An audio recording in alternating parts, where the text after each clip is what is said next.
Hi friends, you're watching Cricket with Raghuram. First of all, I would like to congratulate Team India for their fantastic win over England in their third test played at Narendra Modi Stadium, Ahmedabad.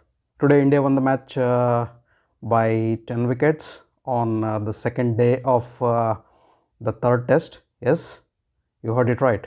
On the second day itself. Did I tell you it was a test match? Uh, hmm. It did not actually look like a test match though. All the four innings, two of England and two of India, were totally finished within 2 days. Wrong to be precise, 1.5 day, little more than 1.5 day. Both teams together, all the four innings put together, they played 140 odd overs. 140 overs and 2 balls to be precise. If we deduct 5 overs from the total, it would definitely be a 1.5 day match. 90 overs on the first day and 35 overs on the second day. So technically they played 5 overs more than a 1.5 day match. This is by construction and technically a new stadium, previously called as Sardar Patel Stadium at Ahmedabad. Popularly, it was also known as the Motera Stadium at Ahmedabad. Now the name has been changed to Narendra Modi Stadium. It was inaugurated by Honorable President of India, Shri Ramnath Kovind ji, on 24th of this month. So the reconstructed and remodulated Motera with rejuvenated facilities and a lavish looking stadium is now the world's largest cricket stadium. Yes, Motera has been renamed as Narendra Modi Stadium. The pitch was looking horrible and it was spinning right from the first session of day one itself. It was looking like a spin friendly track, and India and England both would look to make good of that spinning track by using their spinners. Probably England missed that trick by playing only one spinner in the form of Leach. India had 3 spinners in the team in the form of Ravichandran Ashwin and the debutant from the previous match, and the local boy Axar Patel and Washington Sundar. Of course, it was strange to see India picking up Washington Sundar only to make use of his batting abilities rather than using him as a spinner. Throughout the course of the match on both days, we couldn't see Washington Sundar being used as a spinner in the match at all, except in the second innings where he was used for 1 over. Probably he bowled 4 balls and took the last wicket that England lost. As I said, England played Leach. Leach is in really good form. Moeen Ali was not playing this particular match, so England had to use the services of the part-time spinners, and Root was available for that. But from day one itself, the pitch was playing very tricky. The ball was having odd bounce. The ball was going in all crooked directions, even for the fast bowlers. When the Indians bowled as England batted, Ishant Sharma and Bumrah got odd balls turning and leaving the stumps, some going into the stumps, and it had awkward bounce. Batsmen couldn't get bat onto the ball, and of course the wicketkeeper Rishabh Pant was struggling to gather the ball. So England were batting first, so and India made very good use of the pitch conditions, and local boy Axar Patel was boss. He was really lethal as he took 6 for. So England batsmen did not have any answers so as to how to play his ball at all. The ball was spinning, technically spinning really good for Axar Patel, while I couldn't see Ashwin's ball spinning a lot, though Ashwin's ball did a lot to trouble the batsman, as Ashwin technically does it in each and every match. But Axar Patel, I should tell, was superb with the ball. He took 6 for 6 wickets. Ever since his debut in the previous match, Axar Patel is having a good ride he is on a ride. So in the previous match also he took 5 for, again he took 6 for in the first innings, and we would go ahead in the discussion and see that he also took a 5 for in the second innings. Ashwin, as devastating for England as possible from the previous match also. He lent good support to Axar Patel from one end, and he also bagged 3 wickets. But the proceedings for India was started by Ishant Sharma.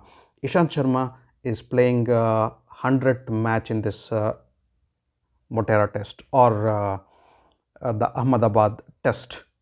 Ishant Sharma got the proceedings started for India by dismissing Sibley very cheaply. So that was wicket number 1 for India, and then it was all the tale of spinners. So as I said, 6 for Axar Patel and 3 for Ashwin. So England couldn't last long. They couldn't even play 50 overs, and they were bundled out for a meager 112 runs in their first innings.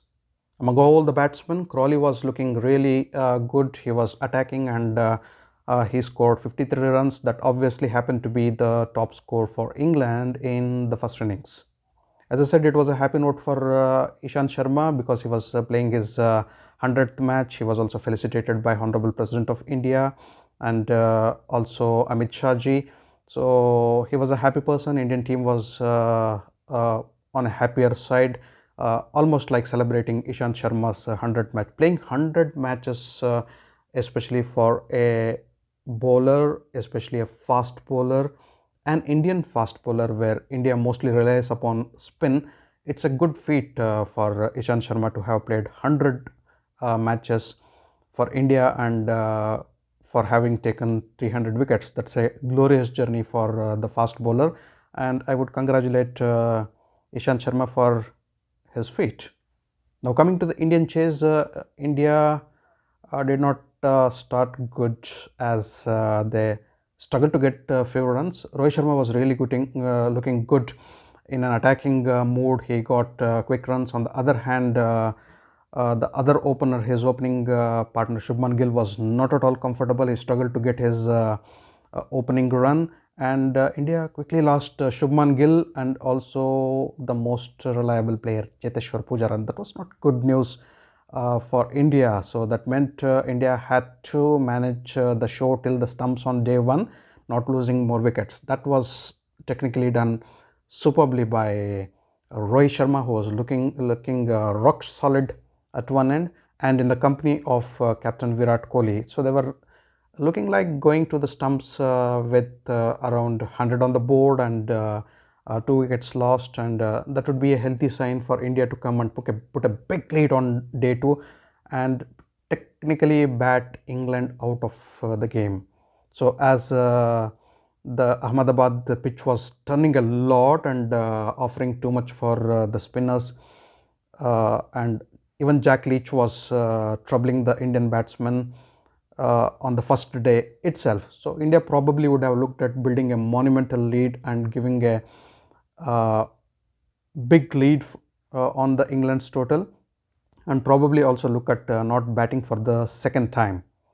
But that was not to happen. India lost Virat Kohli at the end of stumps. So India went with 99 for 3 with Rohit Sharma and Ajinkya Rahane so going as not out batsmen at stumps. So anyhow, still India had a good decent batting order even after these 2 batsmen. Rishabh Pant was to come, and there was technically Ravichandran Ashwin, who batted well in the previous matches, and also India had Washington Sundar. So there was much of batting to come on day 2. But day 2 was again horrible for India. Though Rohit Sharma got 66 runs and became the top scorer for India, so nothing much came from India's bat. So England bowlers also did the same thing what the Indian bowlers did. It was like a replica. So English spinners also got 9 out of the 10 wickets. India had got 9 out of the 10 wickets using spinners. England too did the same. They got 9 out of the 10 wickets using their spinners. And guess who came out of the syllabus? It was Captain Joe Root. Yes, Joe Root. Joe Root bowled 6.5 overs. He bowled 3 maidens and took 5 wickets, giving away just 8 runs, and that really was destroyed the India's dream of building a monumental lead in the test match, that is in the first innings, and India collapsed like the pack of cards. Once Joe Root got the first wicket, he became very confident, super confident in fact, and he planned to hold on to one end and bowl his spinners and trouble the Indian batsman. He not only troubled the Indian batsman, but he also got 5 of them out. On the other side, Leach was really in a destructive mode and he was unplayable. He took 4 wickets. Rather, Root got more wickets than Leach, probably due to the pressure which was created by Leach. Jofra Archer, of course, got 1 wicket, which was picked up by the Pacers. So it was like a replica kind of the innings India had. But India managed to get a small, slender lead of 33 runs, and they were all out for 145 runs in their first innings. England bowled superbly, just as India did. I would not take away the credit from the English bowlers, but more than half of the Indian batsmen were out for miserable shots, horribly selected shots. There was no dedication, no application, no intent, no content, nothing from the Indian batsmen. The pitch, of course, looked a very tricky one with odd bounce and the ball spinning every time. But a couple of batsmen could have applied themselves just like Rohit Sharma did, and they would have got good totals. They would have they would have batted England out of the match. But yes, India managed to get that small lead of 33 runs. It looked like it was not a big lead at all. But once again, England messed it up in their second innings, or should I tell that India came up with more lethal intentions or more attacking intentions in the second over and totally destroyed the England's hopes of doing something in the test match. Once again, it was the Indian spinners into the act, all spin attack, all spin gain once again for India. Once again, it was Axar Patel who got 5 wickets. He was just unplayable, and Ashwin was again looking in ferocious mood. In fact, I should tell it was the services of only these 2 bowlers that India used in the second innings, except for that last over which was bowled by Washington Sundar. So easily it would have been 5 for Akshar and 5 for Ashwin, unless it was Washington Sundar. So just for a change, the captain gave an over to Washington Sundar. So that happened to be the last over for the England's second innings. That happened to be the over in which India won, and that also happened to be 1 wicket, at least something to carry for Washington Sundar. We need to see that Washington Sundar did not do very much with the bat in the first innings. In fact, he got out very quickly. His bowling services were not at all used. Probably it looked like India totally forgot that Washington Sundar ever existed as a spinner for them, or a spinning option. So because it was also technically right, because both the other spinners were doing really good, Axar Patel and Ashwin. So India probably never got the idea of using Washington Sundar's services when things were really going in their favor. So in the second innings also, the England's innings was totally destroyed by the 5 for which Axar Patel got with super bowling, and I should tell Ashwin missed it 5 for his 5 for, but he too got 4 wickets in the second innings, and he was really superb with the ball. And once again, the last wicket was brought to India by Washington Sundar. Much to the humiliation of England, England was dismissed for 81 runs. Yes, 81 runs in the second innings, giving India a target of 49 runs to win. Stokes was the highest scorer for England. Technically, numerically the highest scorer, so he got 25 runs as his personal score in those 81 runs. Ultimately, India managed to chase those 49 runs without losing any wickets, and easily won the match by 10 wickets. So ultimately the question arises, was it a test match at all, that which could just be finished within 1.5 days? See the likes of the teams India and England were playing. It was not any B team or a C team playing. So two very good teams playing there at Ahmedabad, India and England. That test match to be finished on day 2, that too in 1.5 day. So it was quite miserable. So like we can tell, it all happened in a dream. So it was looking like 4 sets of highlights coming one after the other, rather than a proper test match being played there. This test match will definitely be put under scrutiny if similar thing happens, because we know that the 4th test also will be played at the same stadium, Narendra Modi Stadium, Ahmedabad. If similar thing happens, like a result coming in 1.5 day or 2 days, or the pitch totally favoring one kind of bowlers, maybe the spinners, as it looks like the pitch will be also prepared for spinners in the second match.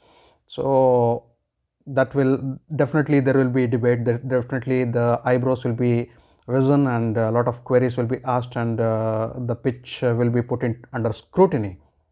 So leaving all those technicalities apart, one thing, the reality, what we need to see is India won the match by 10 wickets. India lead the series 2-1, and numerically and technically they stay alive to play the World Test Championship finale. The positive outcomes for India from this match is Axar Patel. He is really looking awesome. We need to see in the future how he plays on the other Indian pitches, if he is given a non-spinning track, or how he does away from India if he is taken on some foreign tours. We need to see, but for time being he is having a dream run. Ever since his debut in the last match, he is going 5 for after 5 for after 5 for. So he was rightly rewarded or adjudged as the player of the match for his 11 wickets which he took in this particular match. He also now holds the record for the maximum wickets taken by a single bowler in the day and night test match or pink ball test. Yes, this was a pink ball test and a day and night match test. I forgot to tell that right at the beginning of my video. So this was indeed a pink ball test, the day and night match test played at Ahmedabad. So the emergence of Axar Patel is a good news for India. And then Ravichandran Ashwin, I shouldn't tell it is an emergence. It is only the continuation of the form. He also picked up good wickets in first innings and second innings.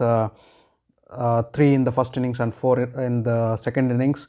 And one more record to Ravichandran Ashwin on this fantastic day. He completed his 400th wicket in test matches, and he became the second fastest bowler after Muthaiya Muralidharan to get to that feat, like being the fastest, second fastest to get to that 400 wicket mark. Hearty congratulations to this terrific spinner, very good all-rounder for India, Ravichandran Ashwin. What a player. Even we could see he showed a lot of intent in the first innings when he was batting. He's really looking good with the bat also, but he ultimately ran out of partners, but his application was really good. Another positive thing for India is seeing Rohit Sharma in a very good nick, seeing Rohit Sharma apply himself on the pitch, stay there, accumulate runs, know the value of his wicket, and play the test match like test match. We know how good player is Rohit Sharma. He is really doing good. After getting those 66 runs in the first innings, he also managed to get 25 runs in the second innings. In fact, to be the top scorer in both the innings, and he was also not out in the second innings along with Shubman Gill to take India home by winning the match by 10 wickets for India. As I already said, the batting looked really sloppy for India also. Second innings anyhow they had a less target, so 49 runs just to win.